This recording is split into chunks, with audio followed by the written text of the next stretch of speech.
My name is Jim McGrew, and I would like to share with you my experience of contact and meeting with Meher Baba, which occurred on April 15th, 1966. Baba was in Guru Prasad in Pune at the time, and the correspondence that had preceded that meeting stressed that Baba was pleased to see me, but for 5 minutes only. And Baba placed a great deal of emphasis upon punctuality and upon the fact that he was only going to grant me an interview for 5 minutes. So I arrived in plenty of time, having been afraid that I would oversleep or something like that. I really wanted to be on time and made a point of it and was early. And I met Erich and Mani and Rano and a couple of the other Mandali who were with Baba at Guru Prasad, and waited there, looked at some pictures of the 1965 darshan for Easterners, which Baba had given. And finally, Erich came back into the room and said that Baba had come and he wanted to see me. So I accompanied Erich down the hall in Guru Prasad and met Baba in the room where he spent time with the men Mandali. And Erich and I took off our sandals at the opening of that room and went through the French doors, and there was Baba. From that point on, I hardly had time to think or even be concerned about what was going to happen, because Baba was the entire focus of the activity in that meeting.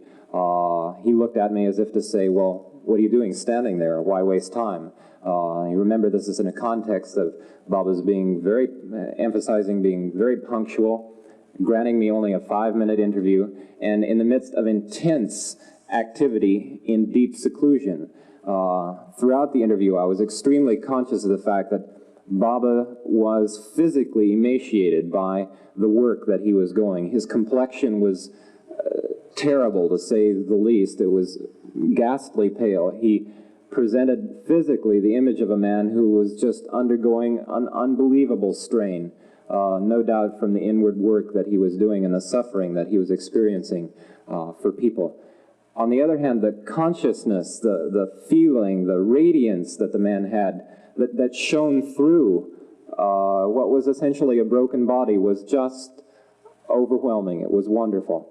Baba called me in, embraced me, wasted no time at all, and had me sit at his feet and immediately began gesturing. I didn't understand the gestures, but Erich was right there by my side translating the gestures, and Baba went into a question. He asked me if I had known Richard Alpert, and I had done my undergraduate work at Harvard College, where Richard Alpert and Tim Leary were, but I had not been part of the LSD circle and really had never met Professor Alpert. And so I told Baba that I knew who Richard Alpert was, but that I had never met him.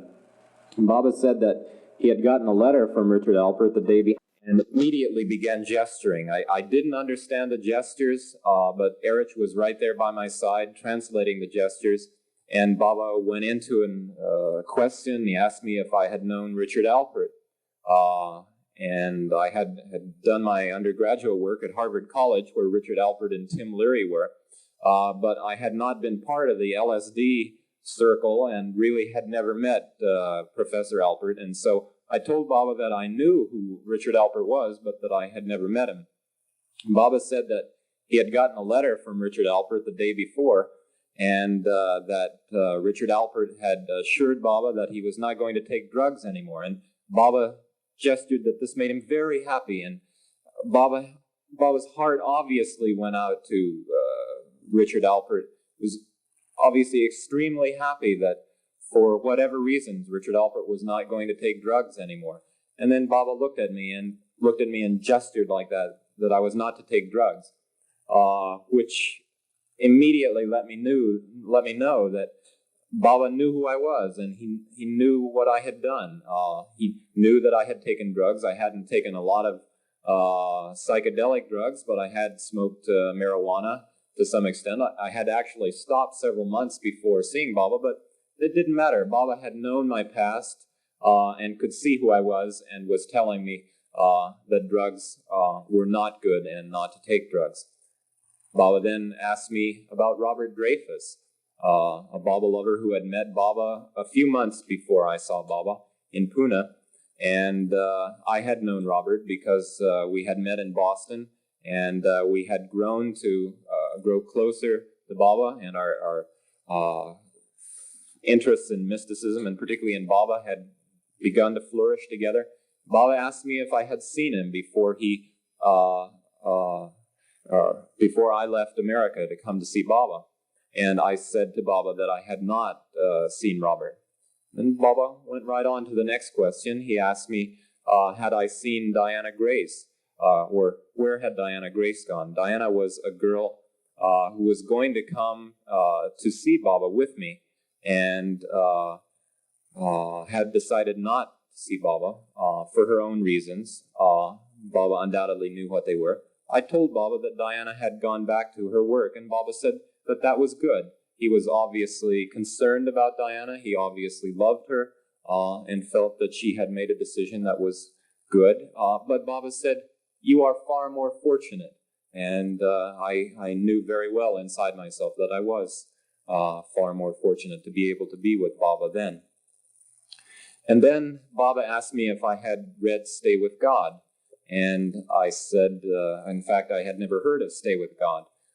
So I said no. And Baba had me turn around, and he introduced me to Francis Brabazon, who was in the back of the room with several of the Mandali.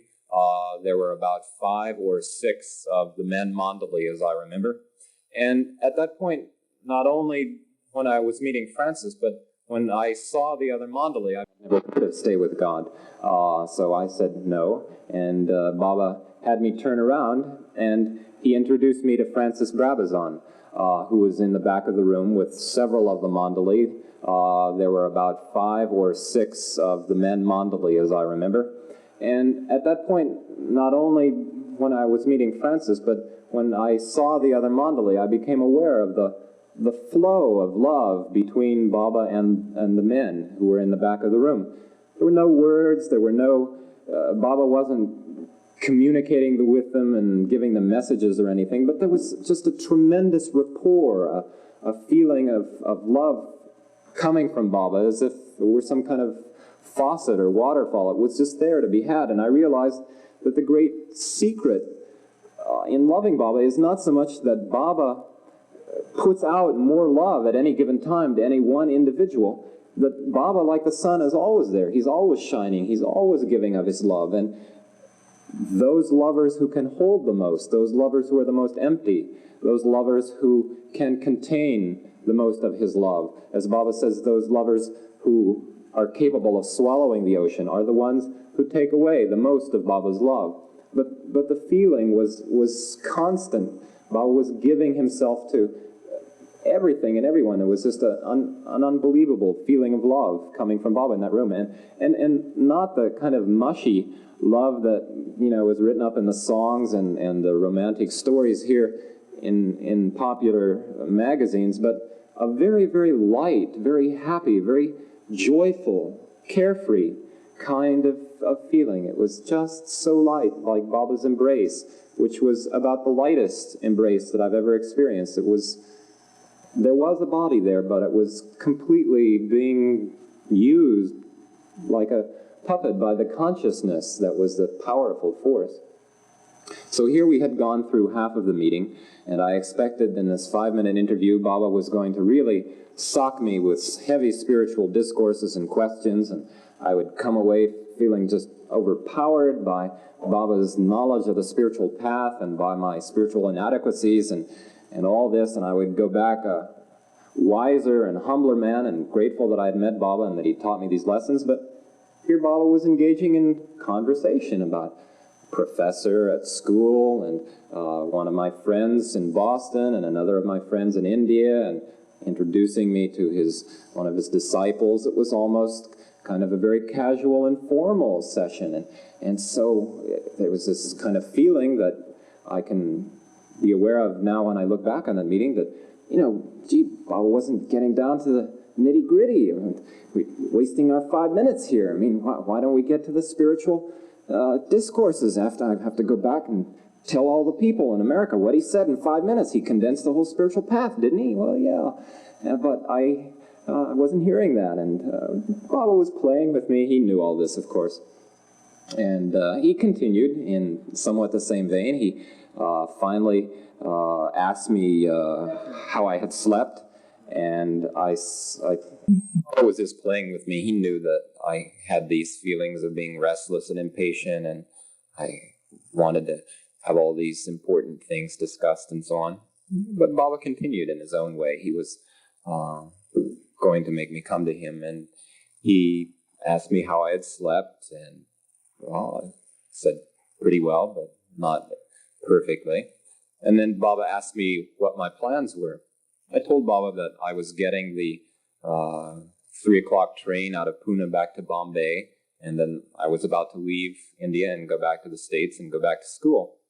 And Baba said those plans made him happy, and he made a particular point that I should not miss my train, which was another Baba emphasis on punctuality, and also Baba kind of reading my mind that I was having a lot of feelings about wanting to stay around and spend some time with the Mandali and just sort of hang around. But Baba, in this interview, showed me that he was working at an intense pace. He was working very, very rapidly, and it was almost as if a man who was running down the street at full pace stopped in his tracks, said hello, was very sweet and kind and loving, and then ran on. And the kind of feeling that I got was that, you know, Baba had his work to do, and I had my work to do, and we should get on with it, get moving. And then Baba asked me if I had any questions, and my mind was blown. I just drew a complete blank, and never occurred to me that Baba would ask me if I had any questions for him. But I had written Baba a little poem, and I was about to hand the poem up to Baba. And Baba said, no, read it out. As if to say, you know, we like poetry around here. We enjoy that kind of thing. And so I did read it out to Baba, and it went something like, ignorance of you is despair, knowledge of you is hope, love of you is happiness, service to you is dignity, but obedience to you is bliss. Baba said he liked the last line. Francis sort of gave a cheer from the back of the room, and then Baba had me stand up, and he had his brother Jal stand up.